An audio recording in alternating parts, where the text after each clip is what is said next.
Break down these two decisions for us, because they're not incredibly straightforward. No, they are certainly two wins, but they get a little bit murky. So the first one was on DOMA, the Defense of Marriage Act. So this is a big federal decision.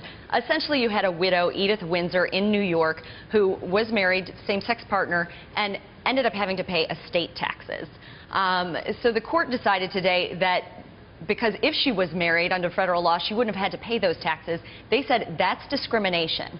So moving forward, big picture, this means that people who are married in states that recognize same-sex marriage will get federal benefits. So this completely guts DOMA. The second decision was surrounding Proposition 8. So the law in California here, the ballot initiative banning same-sex marriage. The court didn't make a decision. So what that means is that the lower court decision ruling stands.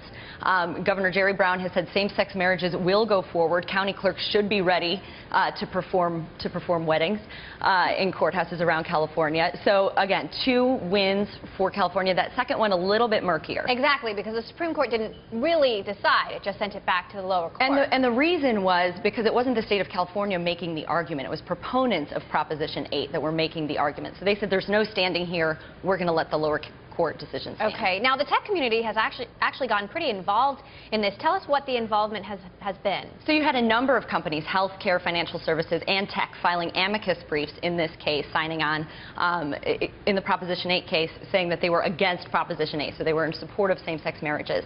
Out of those companies, there were 39 tech firms, Emily. So that's 20% of the total number of companies that we saw filing briefs in this case. And this isn't a new thing. We've been seeing this for a long time in the tech community. Politico had a big spread today.